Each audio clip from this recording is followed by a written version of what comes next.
An underwater drone just surfaced from Loch Ness carrying footage that challenges 3 centuries of speculation. Cameras captured images at depths no human diver has safely reached, revealing structures, patterns, and anomalies that scientists cannot easily explain. What the equipment recorded has reignited the world's most persistent cryptozoological mystery, and the implications reach far beyond whether a creature lives in these waters. The real questions now concern what else might be hidden in the darkness and why it has stayed invisible for so long. Loch Ness is not your typical lake. It stretches 23 miles along the Scottish Highlands, never wider than 1.5 miles, but reaching depths of 755 feet. The volume of water in this single loch exceeds all the lakes in England and Wales combined. Peat particles suspended throughout stain the water dark and murky, limiting visibility to just a few feet even on the clearest days. Sunlight penetrates maybe 30 feet before fading to absolute blackness. And below that threshold lies a cold, dark world that has resisted exploration for centuries. Glaciers carved deep trenches through the Great Glen Fault during the last ice age, forming the loch as we know it today. The water never freezes despite Scotland's brutal winters, hovering just above freezing year-round at depth. That cold slows decay dramatically, which means anything that sinks to the bottom stays remarkably preserved. The Caledonian Canal connects the loch to the North Sea, allowing marine species access to what would otherwise be an isolated freshwater system, and the ecosystem turns out to be more complex than most people realize. Stories of something unusual in the loch date back 1,500 years. Saint Columba, an Irish monk, supposedly encountered a water beast threatening a swimmer in 565 AD. Medieval records reference strange sightings through the centuries. Highland folklore includes warnings about creatures in the deep places. The modern phenomenon began in 1933 when a road opened along the northern shore, bringing increased traffic and tourism. People began watching the water regularly, and they reported seeing things they could not explain. The descriptions varied wildly. Some witnesses saw a long neck emerging from the water. Others reported humps moving in formation across the surface, and still others observed wakes that appeared without visible cause. Disturbances suggested something large moving just below the surface. Photographs followed. Most were clearly fraudulent or misidentified, but some remained genuinely puzzling. The most famous image, taken in 1934, showed what appeared to be a long-necked creature and dominated speculation for decades. It was exposed as a hoax in the 1990s. It turned out to be nothing more than a toy submarine with a sculpted head. But hoaxes and misidentifications did not account for everything. Sonar contacts dating back to the 1950s detected large objects moving at depth. Experienced sailors and fishermen, people intimately familiar with the loch and its normal behavior, reported encounters they could not dismiss as imagination or error. Something generated signals that should not exist if the loch contained only known species. Scientific expeditions attempted systematic searches. Operation Deep Scan deployed a flotilla of boats equipped with sonar in 1987, sweeping the entire loch in coordinated patterns. 3 sonar contacts turned up during the scan, large objects moving at depths inconsistent with known fish, and the findings remained inconclusive but intriguing. The BBC sponsored an extensive search in 2003 using 600 sonar beams and satellite tracking, but they found nothing definitive. The water refused to surrender its secrets. Environmental DNA sampling in recent years added another layer of complexity. Researchers collected water samples throughout the loch and analyzed the genetic material present in the water, identifying all expected species such as fish, bacteria, and organic matter from surrounding vegetation. But researchers also detected genetic sequences that did not match any cataloged species completely. The amounts were trace, possibly contamination or degraded DNA from known animals, or possibly something else. The findings could not rule out an unknown species, and they could not confirm one either. The problem stayed the same year after year. The loch is too large, too deep, and too dark for conventional searches to work. A creature could live there undetected if it stayed deep, surfaced rarely, and moved carefully. The volume of water provides enormous space to hide. The murky conditions prevent visual confirmation, and sonar can detect objects, but cannot identify them conclusively. Every search covered only a fraction of possible habitat, and the negative results proved nothing except that finding something in Loch Ness is extraordinarily difficult. The latest expedition deployed remotely operated vehicle technology far more sophisticated than anything previously used at Loch Ness. This was not some camera lowered on a cable. This was an autonomous system capable of navigating independently, mapping terrain in three-dimensional detail, and spending days at depth without surfacing. Sonar arrays for penetrating sediment, high-definition cameras for close examination, and sampling equipment to collect physical evidence filled the vehicle, and it could operate in zero-visibility conditions using acoustic imaging. The mission parameters focused on the deepest sections of the loch, areas too dangerous for human divers and too deep for most remotely operated vehicles used in previous searches.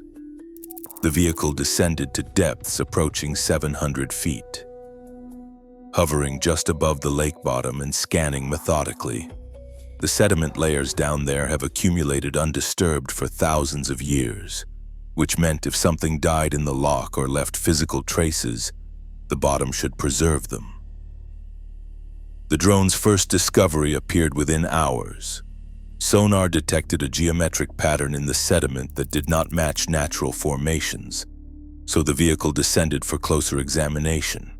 Cameras revealed stone structures, walls built from stacked rocks that were partially buried but clearly artificial. The construction dated to a period when the loch's water level sat much lower, possibly Bronze Age or earlier.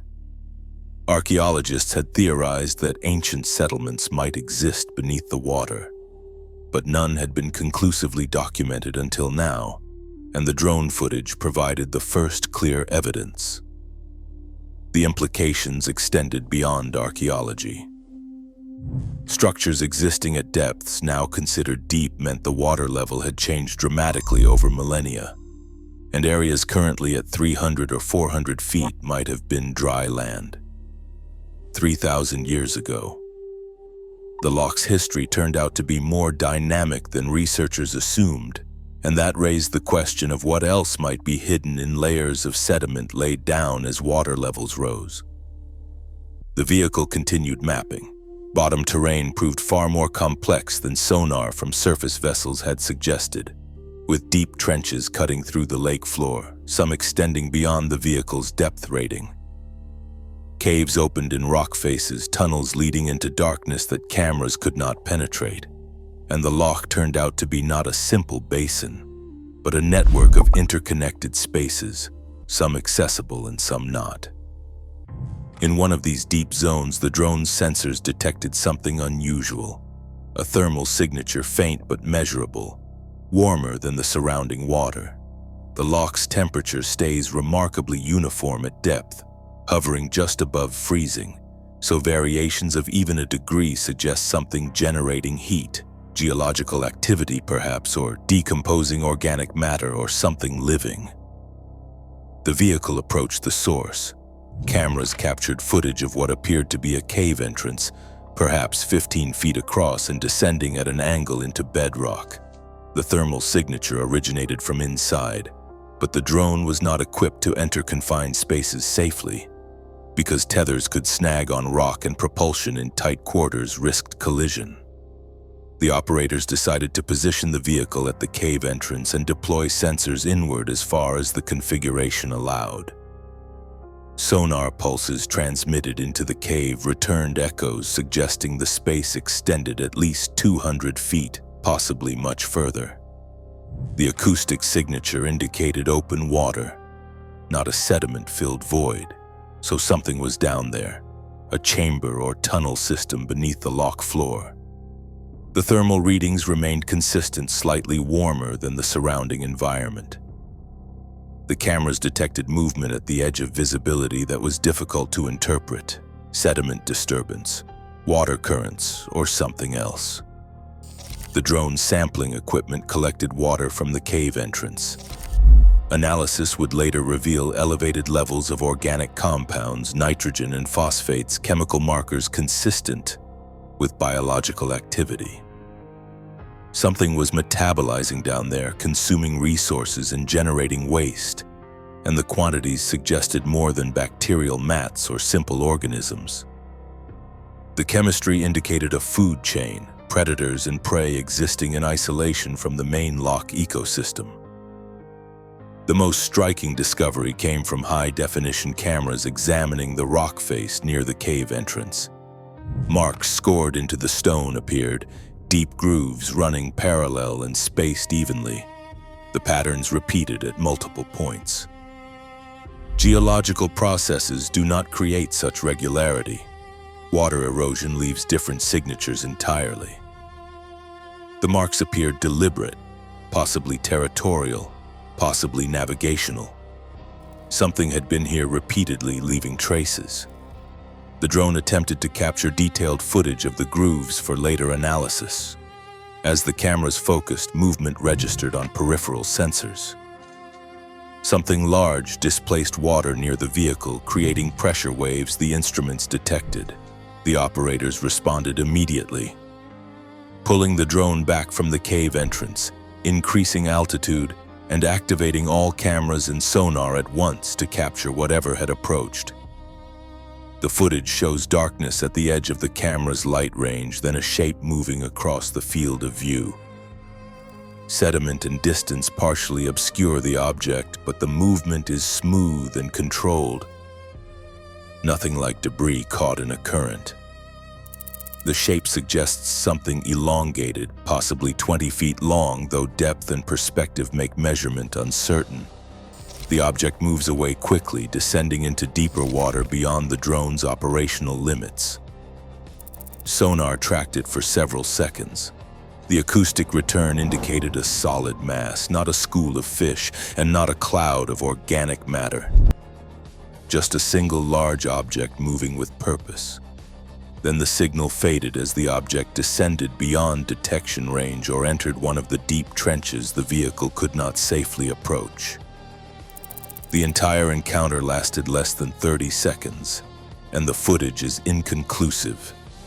The object could be a large fish, a sturgeon perhaps, though sturgeons have not been documented in Loch Ness in modern times.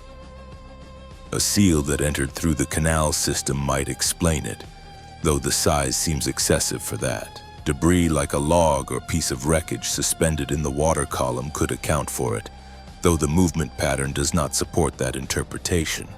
Or it could be something unknown, something using the cave systems as shelter, surfacing rarely and remaining deep most of the time.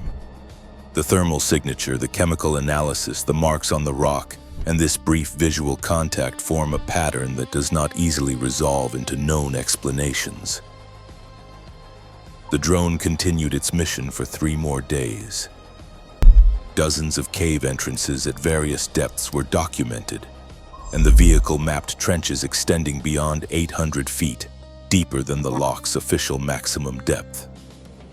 Sediment cores showed layers of organic material inconsistent with the loch's known fish populations. And additional sonar contacts appeared, large objects moving at depth, some solitary and some appearing to travel in groups. But it did not capture definitive footage of whatever might live in those depths. The water remained too dark, visibility too limited, and any creatures too elusive if they exist at all. The findings present more questions than answers.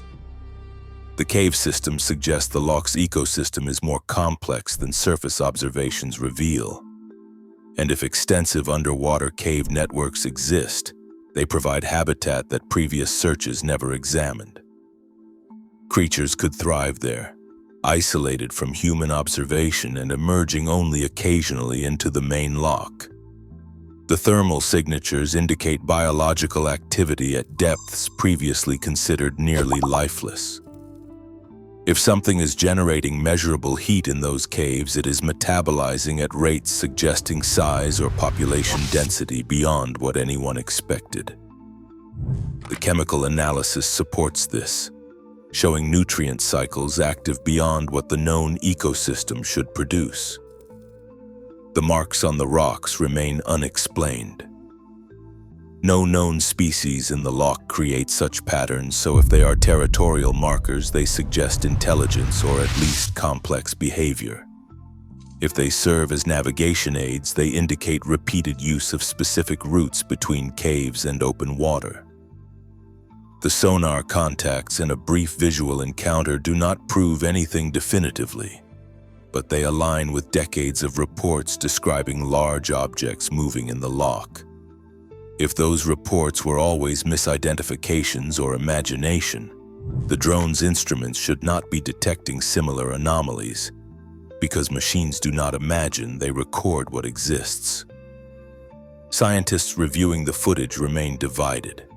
Some argue the findings simply reveal how little we understand about Loch Ness's geology and ecosystem, claiming the caves were always there and we had not documented them. The thermal signatures reflect geological processes, heat transfer from deeper rock layers, and the marks are erosion patterns that coincidentally appear regular. The sonar contacts are large fish, possibly species not yet catalogued in the loch, but explainable within known biology. Others point to the cumulative picture. Each individual finding might have a mundane explanation, but together they suggest something more, and the chemistry, the thermal readings, the cave systems, the marks, and the sonar data all create a pattern more consistent with an unknown species than with conventional interpretations stretched to cover every anomaly. The debate will continue as it always does. Skeptics will demand more evidence, believers will claim vindication, and the truth likely lies somewhere between, as it usually does. Loch Ness probably does not harbor a population of prehistoric plesiosaurs, because the biology does not support it, but it might contain something, a species adapted to deep, cold water, cave dwelling, and rarely surfacing, unknown to science because it has never been properly documented. Sturgeon can grow enormous and live for decades. Giant eels exist in various waters worldwide. Unknown species get discovered regularly, even in well-studied environments, and the deep ocean reveals new creatures constantly. Why should a deep, dark loch in Scotland be completely catalogued when vast sections of it have never been examined closely?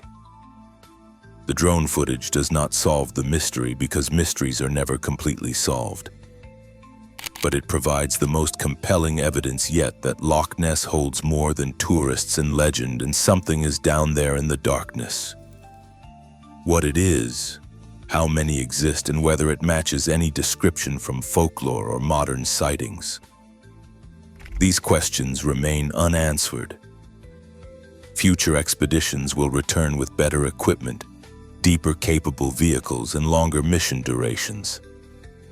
Each generation of technology reveals details the previous generation could not capture, so what the next mission finds may challenge today's interpretations, or it may finally bring certainty to questions that have persisted for centuries. For now, the water keeps its secrets. The darkness conceals what it has always concealed. And somewhere in those depths, in caves carved from ancient rock, something moves through the cold and the black, unseen, unknown, waiting.